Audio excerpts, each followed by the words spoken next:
오늘 하나님의 말씀은 사무엘상 14장 47절에서 52절까지의 말씀입니다.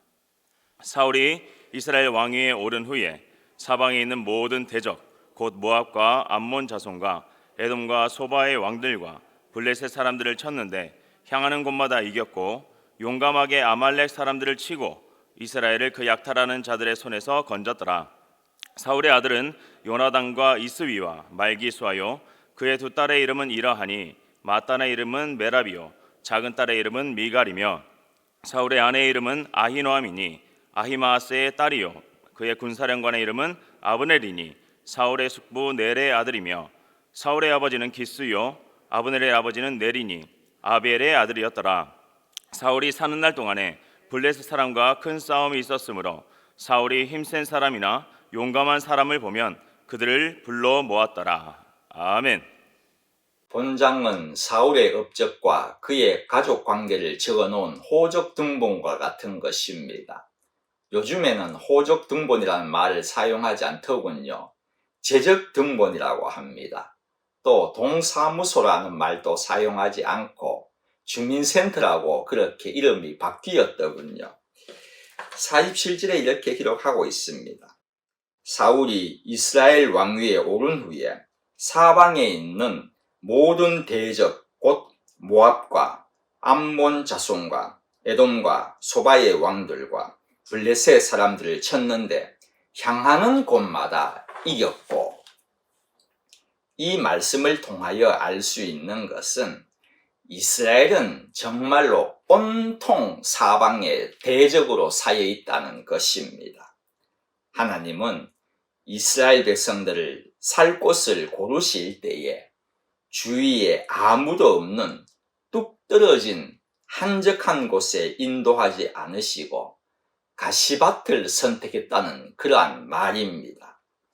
최초의 아브라함을 부르실 때에 왼쪽 가나안으로 부르지 않으시고 좀 멀지만은 오른쪽 동쪽으로 부르셔가지고 지금의 인도의 밑부분으로 인도하셨더라면은 풍부한 곡창지대에다가 그리고 삼면이 바다로 쌓여 있지 않습니까? 외적으로부터 방어하기도 좋고 얼마나 살기가 좋았겠습니까?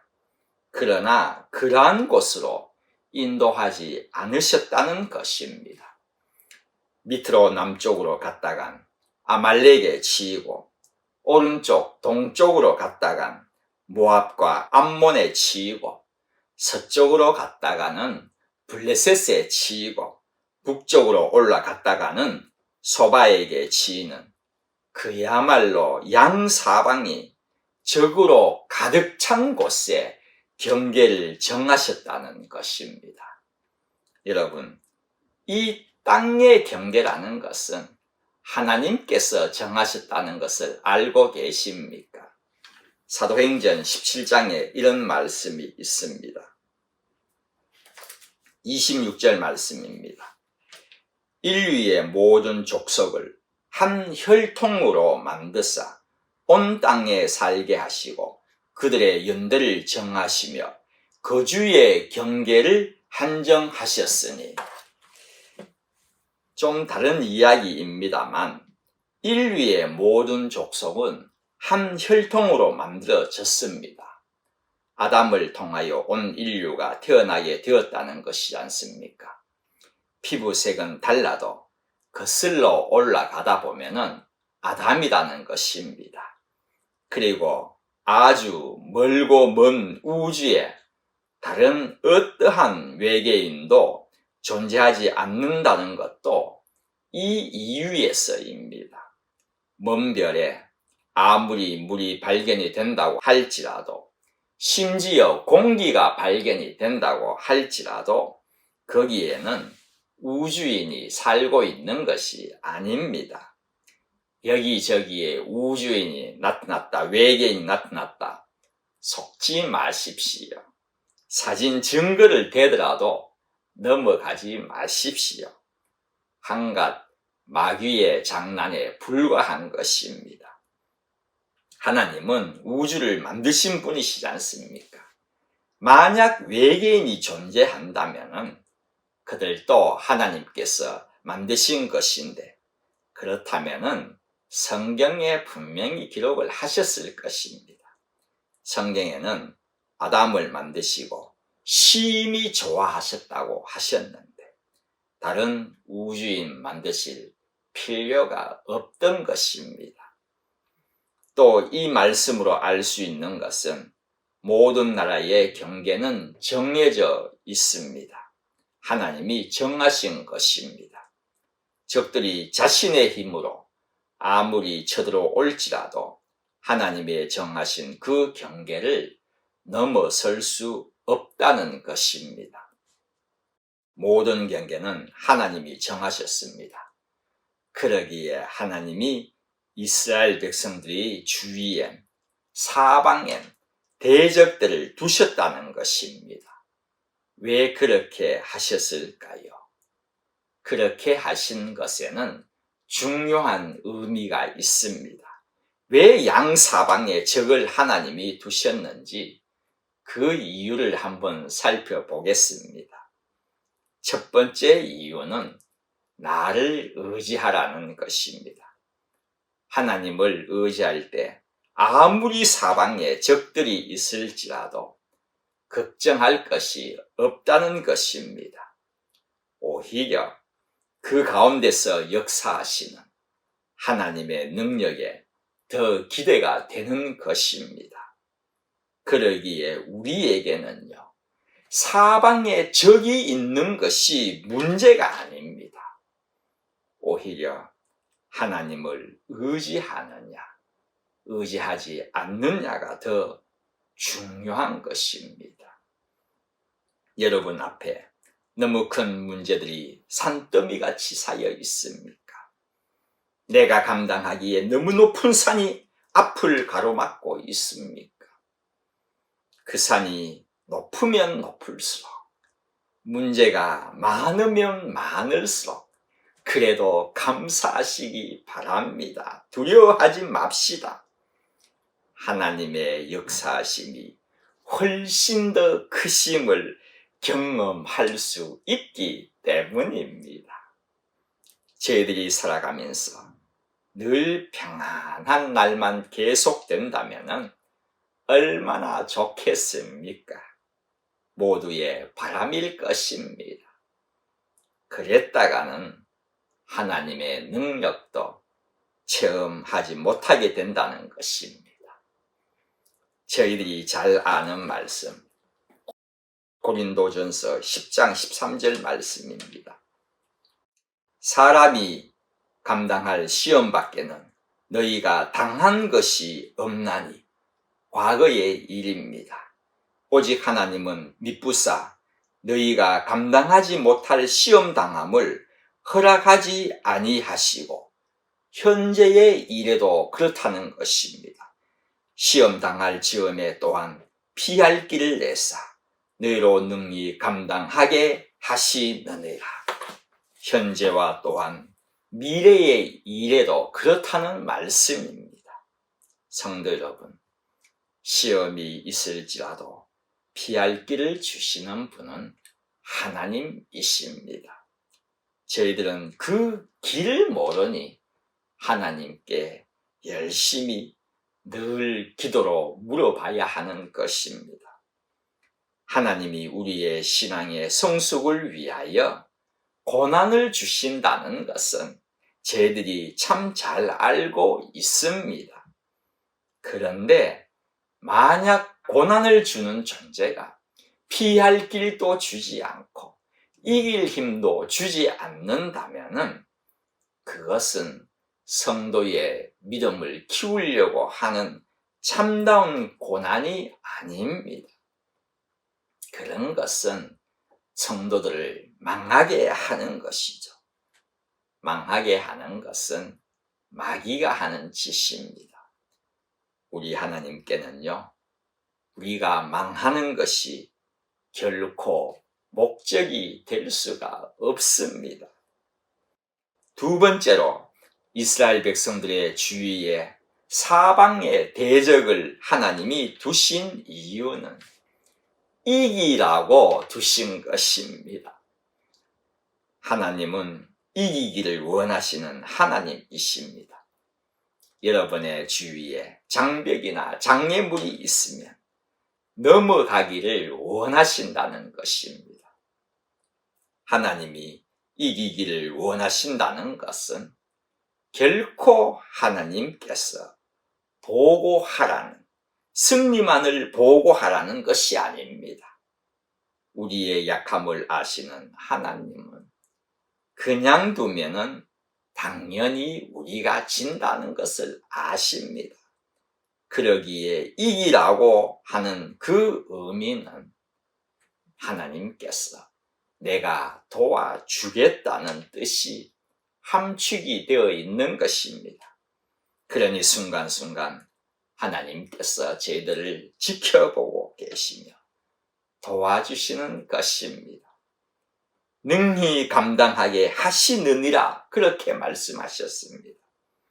누구보다도 하나님께서는 나 혼자 안 된다는 것을 아십니다. 그렇기 때문에 하나님께서 감당하게 해 주시는 것입니다.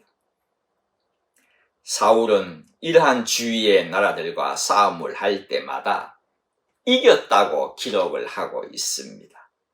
향하는 곳마다 이겼다고 기록을 하고 있습니다. 백전백승이었다는 것입니다. 사울 참 대단하지 않습니까? 어떻게 향하는 곳마다 그가 이길 수 있었을까요? 여호수아는 나이 많아 늙었을 때에 이렇게 말했습니다. 23장 말씀입니다. 3절 말씀입니다. 나는 나이가 많아 늙었도다. 너희의 하나님 여호와께서 너희를 위하여 이 모든 나라에 행하신 일을 너희가 다 보았거니와 너희의 하나님 여호와 그는 너희를 위하여 싸우신 이시니라. 지금까지 자신들이 싸워 이긴 것이 아니라는 것입니다. 하나님께서는 명확하게 선을 그으셨습니다. 내가 이기게 하였다는 것입니다. 늘 승리를 경험한 사울은 마지막 절에 보면 이렇게 기록을 하고 있습니다. 사울이 사는 날 동안에 블레셋 사람과 큰 싸움이 있었으므로 사울이 힘센 사람이나 용감한 사람을 보면 그들을 불러 모았더라. 기본적으로 전쟁이 있다는 것은 좋은 일이 아닐 것입니다. 왕을 세워달라 할 때에 하나님이 첫 번째 말씀이 무엇이었습니까? 왕이 너희 아들들을 데려다가 병거와 말을 몰 것이고 그 앞에 달려갈 것이라고 하셨습니다. 지금 그대로 이루어지는 것입니다. 사울은 힘센 남자, 용감한 남자들을 다 끌어모으고 있는 것입니다. 향하는 곳마다 이겼던 그가 사람이 필요하다고 생각한 것입니다. 다시 한번 말씀드립니다. 승리는 우리 하나님께로입니다. 성도 여러분, 인류 역사상 최대의 승리는 무엇이라고 생각되십니까?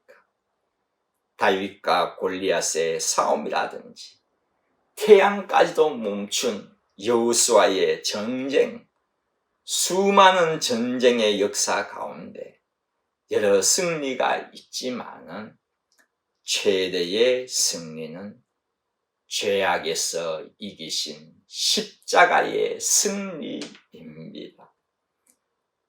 마귀는 주님이 십자가에 달리실 때 매우 기뻤을 것입니다. 내가 이겼다고요. 마귀도 어느 정도의 미래의 일은 예측할 수 있는 존재입니다. 그러나 3일 후에 일어날 부활하신다는 것은 전혀 몰랐다는 것입니다. 하나님께서 감추이신 비밀, 그것을 어떻게 마귀가 알 수가 있겠습니까? 마귀뿐만이 아니라 제자들까지도 몇 번이나 부활하신다고 말씀하셨음에도 불구하고 모두가 겁이 나가지고 집안에서 한 발짝 나오지 못한 그들이었습니다. 그래도 몇몇 여인들은요, 용기를 내어가지고 무덤에 달려갔지 않습니까? 그렇지만 그들의 목적이 무엇인지 아십니까? 그들도 주님의 부활이 아니라 죽음을 더 이쁘게 치장하려고 향품을 들고 갔다는 사실입니다. 그때 천사가 이렇게 말을 합니다. 누가복음입니다. 여자들이 두려워 얼굴을 땅에 대니 두 사람이 이르되, 천사 둘입니다. 어찌하여 살아있는 자를 죽은 자 가운데서 찾느냐? 무슨 말입니까? 왜 승리하신 분을 폐잔병 가운데서 찾느냐는 그러한 말입니다. 성도 여러분, 주님이 죽으셨다고 폐잔병이십니까? 누가 폐잔병일까요? 저희들이야말로 폐잔병의 인생일 것입니다. 말씀보다는 내 생각을 먼저 앞세울 때도 있고, 주님을 향하여 똑바로 걸어가야 하는데 좌로나 우로나 치우칠 때도 많고요. 마귀의 싸움에서는, 유혹에서는 질 때도 참 많은, 그야말로 저희들은 폐잔병임을 고백해야 할 것입니다. 그러나 이러한 폐잔병의 인생일지라도 주님의 십자가의 보혈의 공로로 저희들도 승리를 얻은 것입니다. 주님의 보혈의 능력은 몇 사람만 구원할 수 있는 것이 아닙니다. 그렇다면 우리가 얼마나 불안하겠습니까? 또 주님의 보혈의 효력이란 것은 몇 천년간만 있는 것이 아닙니다. 그렇다면 인류의 죄를 아담 때부터 사하기 위하여서는 우리 주님은 두 번, 세 번 태어나셔가지고 십자가 지시고 두 번, 세 번 또 부활하셔야 하셨을 것입니다. 그러나 그렇지 않습니다. 우리 주님의 보혈의 능력과 효력이란 것은 단번에 끝난 사건입니다. 단 한 번이라는 말입니다. 구약의 희생제사는 반복적이지만은 주님은 오직 한 번만 자신을 십자가에 드림으로 완성을 하셨다는 것입니다. 이 십자가의 보혈이 우리 같은 폐잔병 인생에게도 감사 주시사 우리를 구원받게 하시고 우리를 영원한 생명을 얻게 하여 주신 것은 다른 어떠한 이유로서가 아닙니다. 오직 하나님께서 저희들을 선택하여 주셨기 때문입니다. 사순절도 이제 2주밖에 남지 않았습니다. 나머지 2주간은 정말 정성을 다하여 하나님께 구원의 감사를 드리는 기간이 되시기를 바랍니다.